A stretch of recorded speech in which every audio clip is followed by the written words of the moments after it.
Vraies Voix Sud Radio, le coup de projecteur des vraies voix. Trop souvent occulté au profit du débarquement des Alliés en Normandie, le débarquement de province du 15 août 1944 a largement contribué à la libération de la France. Malheureusement, les difficultés diplomatiques de la France en Afrique ont réduit la liste des présents ce matin pour la commémoration des 80 ans organisée à Boulouris dans le Var. L'hommage aux combattants africains venus sauver la France pose les traditionnelles questions de notre relation avec les populations de nos ex-colonies perturbées par les risques de violents orages. Une partie des cérémonies ont dû être annulées.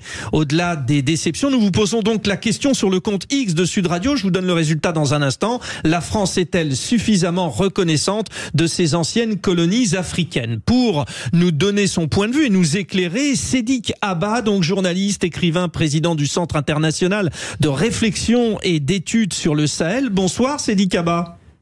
Bonsoir à vous et bonsoir à vos auditeurs. Merci en tout cas d'être présent avec nos vraies voix. Vous les avez entendus et ils sont remontés.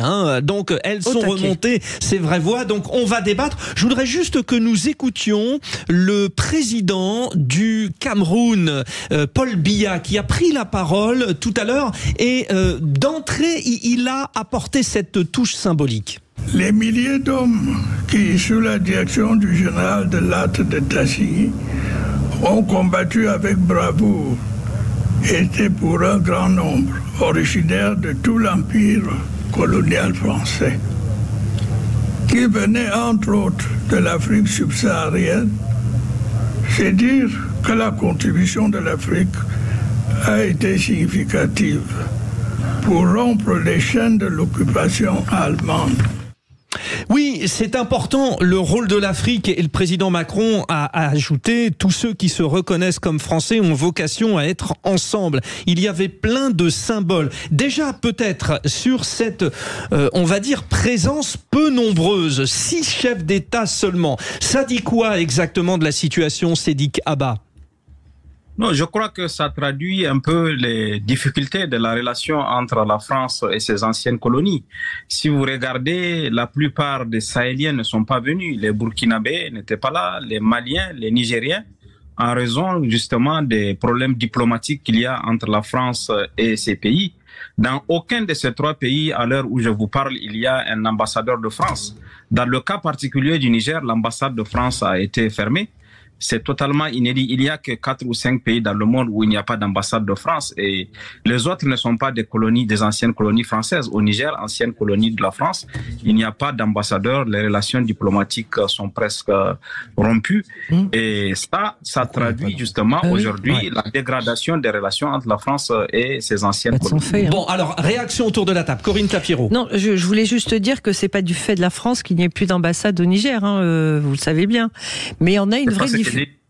Excusez-moi, on a une vraie difficulté sur cette commémoration, pas celle-ci en particulier, c'est que j'ai l'impression que depuis quelques années, on ne cite plus la coopération de toutes ces anciennes colonies dans ses discours. Et ça, je trouve que c'est regrettable parce que ce sont chacun à sa manière a apporté une contribution directe à la libération de la France. Et je crois que ça doit être reconnu. Je vais vous donner un exemple. Oui. En Normandie, il y a une statue qui a été inaugurée il y a 2 ans, qui a été faite à partir d'une souscription américaine qu'ont lancé les vétérans de l'armée américaine pour honorer le travail de la résistance locale. C'est-à-dire que ça symbolise chacun des corps de métier qui ont apporté quelque chose. Mais ils voulaient vraiment remercier cette résistance qui avait facilité le débarquement. Donc je pense que c'est toujours bien de remercier chacun et chacune. Après, les difficultés diplomatiques, il y en aura toujours. Et on peut pas à chaque fois se soustraire à des événements comme cela. Bon, on continue le jeu de ping-pong. Réponse Sédik Abba.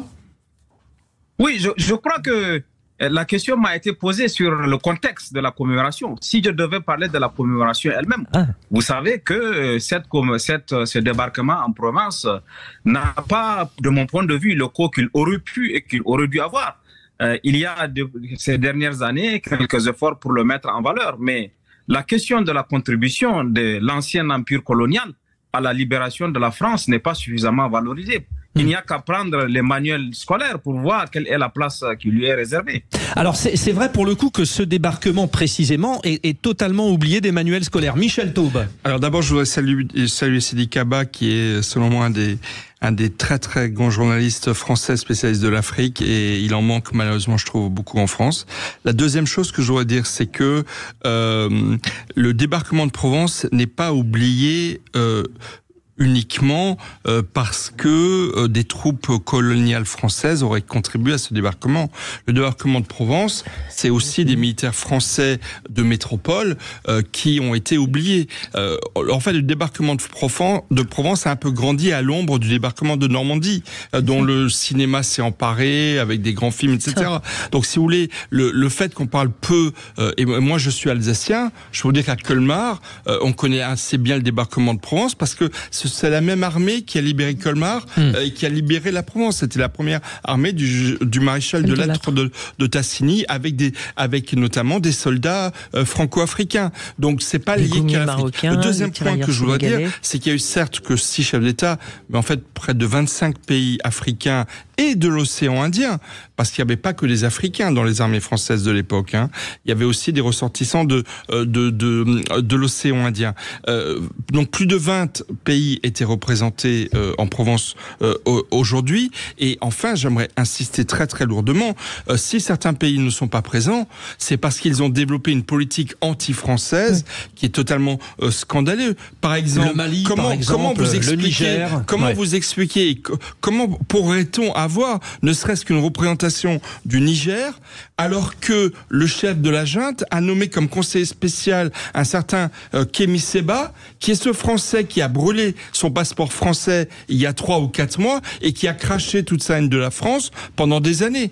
Donc il faut aussi arrêter de faire du French bashing, du France bashing, quand en Afrique, il y a aussi des responsabilités quant aux difficultés de la relation entre la France et l'Afrique. Je repose la question parce qu'il y a eu un petit problème sur le compte X de Sud Radio. En fait, la question n'est pas partie, donc je vous repose cette question qui est au cœur de notre débat, et du coup je peux pas vous donner pour l'instant le score parce qu'il vous faut le temps de voter. Donc nous vous posons la question à vous, les auditeurs de Sud Radio. La France est-elle suffisamment reconnaissante de ses anciennes colonies africaines? Vous donnez votre point de vue et vous pouvez aussi appeler au 0826 300 300. Raphaël Rémy Leleu, vous n'avez pas parlé, j'ai vu que vous avez noté des choses. J'ai plein de choses à vous dire. Non, mais c'est vrai que c'est un sujet extrêmement intéressant parce que là, on voit à quel point aussi l'histoire nourrit les relations diplomatiques, nourrit les tensions géopolitiques actuellement, même si on ne peut pas balayer d'un revers de la main toutes les tensions diplomatiques aujourd'hui en Afrique de l'Ouest, en Afrique subsaharienne et y compris l'ingérence russe. Mais pour en revenir à l'historiographie du débarquement de Provence, il y a beaucoup de choses qui sont en compte. Il y a bien sûr le fait que dans le calendrier des commémorations, dans le calendrier il y a la libération de Paris qui prend beaucoup de place. Dans notre imaginaire collectif, on en fait des tonnes sur la Normandie, mais aussi parce que la Normandie a un tourisme mémoriel, ce qui a très peu la Provence. Et puis, c'est vrai que... Oui, alors il y a cette nécropole là de Boulouris qui, du coup, est un petit peu mise en valeur aujourd'hui. On n'a pas les grands musées, on n'a pas les grandes visites guidées. Et puis, il faut reconnaître aussi, néanmoins, qu'il y a un récit de la libération, un récit gaulliste, dans lequel ne s'inscrivait pas bien ce débarquement de Provence, y compris pour des raisons racistes, il faut le dire, mais aussi du fait de la personnalité et des changements et des évolutions du maréchal de Lattre de Tassigny. Bref, tout ça est vraiment imbriqué dans le devoir de mémoire qu'on doit faire, parce que j'aime beaucoup la manière dont vous avez formulé la question qui est maintenant sur le compte Twitter de Sud Radio. Ça y est. Et d'ailleurs, qui était aussi sur le site internet, et pour l'instant, les Français disent oui à 63%. C'est-à-dire, la France est-elle suffisamment reconnaissante de ses anciennes colonies africaines? Oui à 63% pour le site internet. Continuez, Raphaël. Et j'aime beaucoup cette question parce que vous posez la question de la reconnaissance au sens de la gratitude. Oui. Mais du point de vue de l'histoire coloniale française, on a encore beaucoup de choses à faire du point de vue de la reconnaissance de certains crimes, de certaines spoliations. Et ça, on voit que c'est un travail qui est toujours en cours. Et cette histoire est très vivante. Et j'en terminerai là-dessus. Est-ce que vous connaissez, mesdames et messieurs, Suzanne Rouquette? Pas moi. Alors, écoutez, je vous en fais grâce, puisque moi j'ai découvert son existence ce matin, grâce aux travaux d'Élodie Jonot. Et en fait, il y avait aussi beaucoup de femmes dans l'armée B, et notamment la lieutenante Suzanne Rouquette, qui était ambulancière et qui menait un bataillon. Comme quoi, on a aussi une histoire féminisée du débarquement à redécouvrir. Importante précision. De votre côté, Cédric, sur ce lien-là, aujourd'hui, qu'on est en train finalement d'instaurer entre la commémoration et puis on va dire l'héritage colonial, est-ce que il n'est pas temps justement de dire, regardez, il y a eu les Jeux Olympiques, il y a eu plein de messages universels, il y a cette commémoration des 80 ans, est-ce qu'il faut passer à une autre politique qu'on appelait dans le temps France-Afrique, mais est-ce qu'il faut passer à quelque chose de différent maintenant? Non, moi je salue Michel Taube, dont le magazine Opinion Internationale fait un travail formidable sur l'Afrique, parce que la couverture de l'Afrique est souvent assez congrue dans les médias. Je suis moi-même journaliste, donc je voudrais saluer le travail qu'il fait lui-même à travers ses éditoriaux, ses interviews, y compris des chefs d'État africains. Maintenant, sur la question elle-même, je suis d'accord sur l'aspect politique, Vous savez, pour bâtir une relation de confiance, une relation solide, on ne fait pas faire table rase simplement du passé. Il ne s'agit pas de revisiter le passé par nostalgie. Mais par exemple, ce que la France vient de faire avec le Rwanda, à mon avis, qui a permis, à travers un travail d'historien, le rapport Duclerc, de voir quelle a été la responsabilité de la France et d'ouvrir un nouveau chapitre. Le même type de travail peut être considéré avec Madagascar sur le massacre colonial qu'il y a eu, sur l'épisode de Tcharoy à Dakar où d'anciens combattants qui réclamaient leurs droits ont été tués dans une répression coloniale, etc. On peut, à mon avis, regarder courageusement ensemble, sans haine, sans rancune, le passé et puis envisager l'avenir de façon sereine, dans un partenariat gagnant-gagnant où chacun a son intérêt. Moi, je crois qu'on a une histoire commune. Par exemple, pour donner un petit exemple, quelles que soient les relations entre le Mali et la France, il y a un lien qui est indissoluble. Il y a environ au moins 100 000 Maliens, une diaspora malienne de 100 000 personnes sur le territoire français.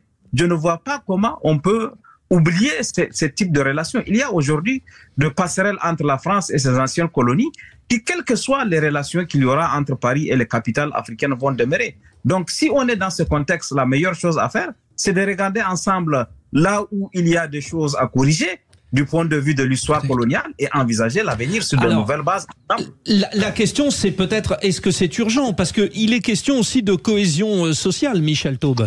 Oui, mais moi, je dois surtout dire, plutôt que, comme l'a fait Madame Raphaël Rémy-Leleu, de parler du passé sur les crimes qui ont été commis, les choses négatives, etc.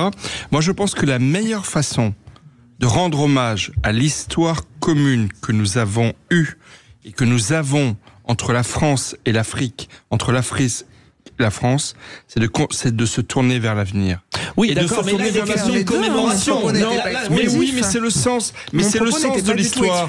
C'est le sens de l'histoire. Parce qu'il y en a certains qui regardent l'histoire avec un rétroviseur et avec un fouet pour s'auto-flageller tous les 5 minutes, ou plus exactement pour flageller celui qui est en face, en l'occurrence la France, alors qu'en fait, on a tous intérêt à construire l'avenir sur les bases d'une histoire commune qui a été parfois tragique et qui a été souvent très glorieuse. Alors, Michel Taube, j'ai bien entendu ce que vous avez dit, mais de grâce, peut-être ne vous opposez pas sur la notion de l'importance du passé, du présent et du futur, parce que tout est important. Raphaël Rémy-Leleu a évoqué le passé, vous évoquez très bien le futur.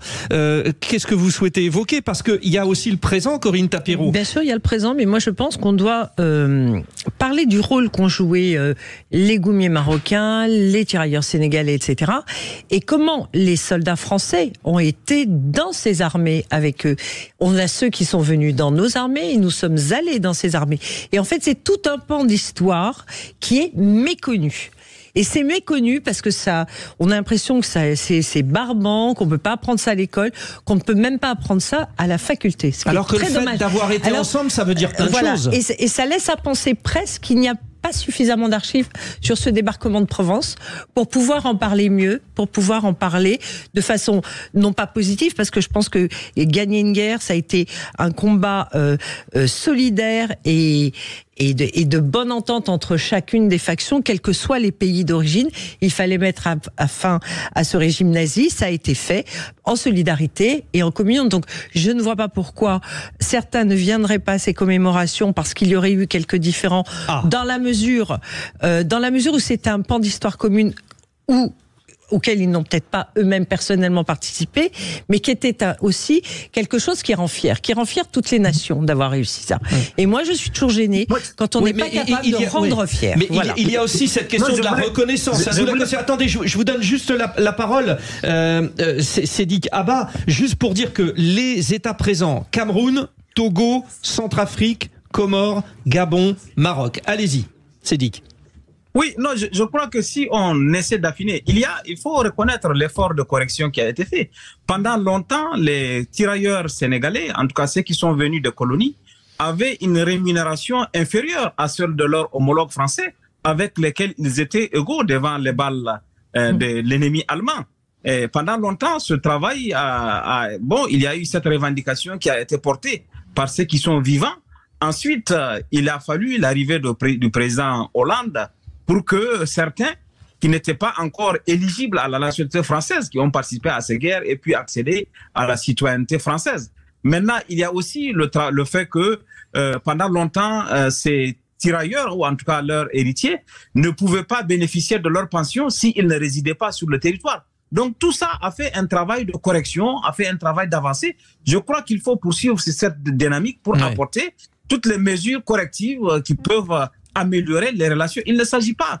Pour moi, le lien entre la France et ses anciennes colonies est un lien indissoluble. J'ai parlé de diaspora, on peut parler d'autres considérations. Les liens de mariage qu'il y a entre ces populations, à mon avis, puisqu'on est condamné à aller ensemble, à cheminer ensemble, il vaut mieux voir qu'est-ce qui peut améliorer ces relations, qu'est-ce qui peut le rendre beaucoup plus fortes.